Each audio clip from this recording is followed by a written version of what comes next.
Mais um dia aqui em Goiás e eu tô indo ali conhecer um artista. Vocês não têm ideia do material que ele usa pra fazer a arte incrível dele. Olha as cores nessa cidade e olha a serra lá atrás. Já é uma dica que a gente vai ver lá na galeria do Áureo Vani.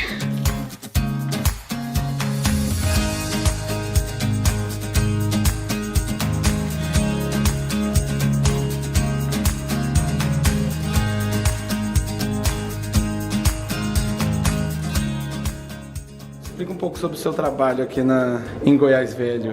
Bom, o meu trabalho, ele é realizado com um material um pouco atípico, né?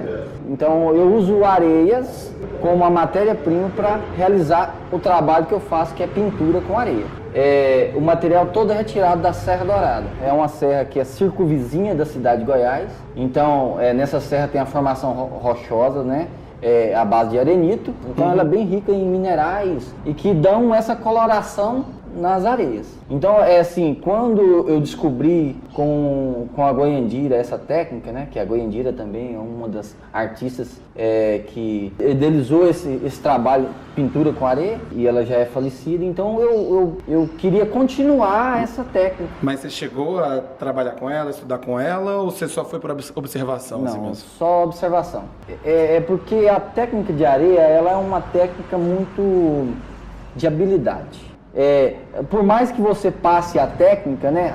A técnica é cola e areia, né? Passou a cola e joga areia. Passou a cola e joga areia. Mas a habilidade você só adquire com o tempo.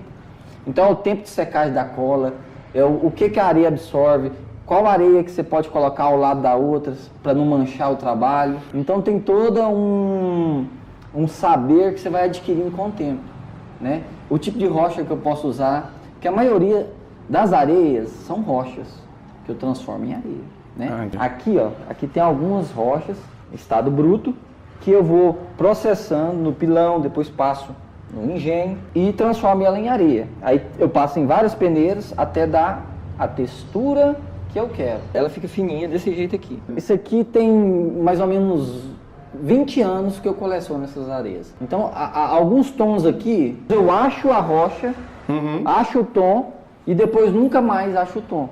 Então, é uma coleção que sempre está se renovando.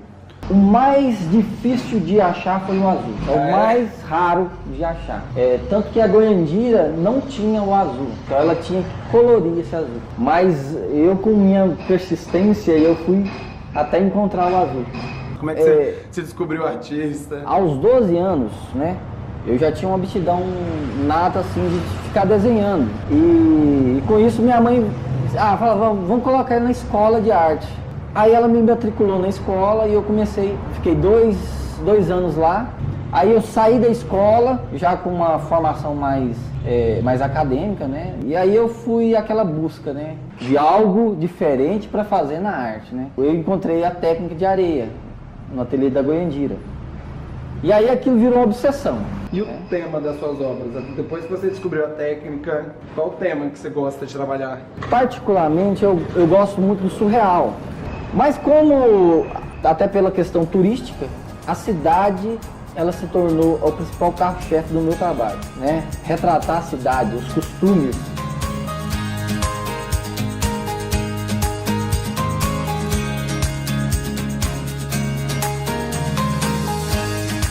Já era fim do dia quando eu topei com a charmosa loja da Cabocla Criações. Para minha sorte, a proprietária Milena estava lá e me contou um pouco sobre a marca, que vai muito além dos lindos bordados coloridos. Então, a gente tem uma marca que chama Cabocla Criações. E na verdade a Cabocla Criações, qual que é o propósito dela? É resgatar um bordado antigo que eu aprendi com a minha avó aos 8 anos de idade. E quando eu resolvi fazer isso, eu resolvi inserir nos nossos produtos a nossa iconografia. Pelo fato de a gente estar na cidade de Goiás, que é uma cidade que respira cultura, uma cidade que é patrimônio histórico mundial. Então eu resolvi fazer esses desenhos em cima da nossa iconografia. Flores do Cerrado, poesia de Cora Coralina, os nossos casarios, os nossos monumentos. E assim, foi um produto que foi muito bem aceito, né? Deu super certo por ser um produto único, por ter uma identidade muito forte. E começamos com essa produção familiar, eu, minha avó e minha mãe, no ano de 2007. Quando foi em 2008, a gente precisava aumentar a produção. Então eu fui buscar uma parceria dentro da unidade prisional da cidade de Goiás. Eu identifiquei que aqui dentro da cadeia tinha uma cela feminina com 5 mulheres presas. Então nós fomos para dentro do presídio, fizemos uma capacitação em bordado e começamos a pagar por produção. E para elas foi muito interessante por ser um único projeto dentro da cadeia, né, que gera essa renda, e tivemos também a conquista da remissão de pena, que para elas é extremamente importante, que a cada 3 dias de trabalho, 1 dia a menos de cadeia, além de outros benefícios que esse projeto leva, que é terapia, cultura, arte, cidadania. Então, o que essas mulheres fizeram? 2 delas tinham sido presas com o marido. No domingo, que é dia de visita íntima, elas ensinaram os maridos a bordar.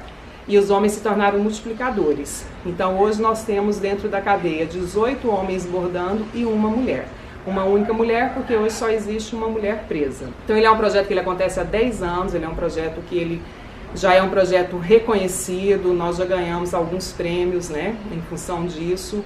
E ele é um projeto que dá certo, porque na verdade, eu sempre digo assim, que ninguém quer lidar com o preso, né? É muito complicado, principalmente depois que o preso, enquanto ele está lá, todo mundo tem uma certa aversão. E depois que ele sai é pior, porque ele não consegue se inserir no mercado de trabalho. O nosso objetivo hoje não é atender o preso quando ele sai da cadeia, é oportunizar isso para quem está dentro, mas em alguns casos específicos a gente continua dando um apoio. Então a gente tem um exemplo que eu gosto de citar muito, que é o Carlos. Ele mora numa cidade vizinha, foi preso aqui. Quando eu comecei o projeto, ele tinha sério problema de comportamento. Então, com o projeto, ele foi se acalmando, ele foi melhorando e chegou ao ponto de coordenar o projeto junto comigo por 4 anos lá dentro. E quando ele saiu, ele continuou tendo esse apoio meu, e através de uma indicação nossa, tem 1 ano e meio que ele trabalha no Fórum da cidade de Goiás e continua no projeto bordando, ele e a esposa. Então é uma ação muito bacana, que eu tenho o maior prazer em fazer, porque realmente a gente contribui com a vida do outro, né, através disso, e a gente tem cada vez mais certeza de que a arte salva.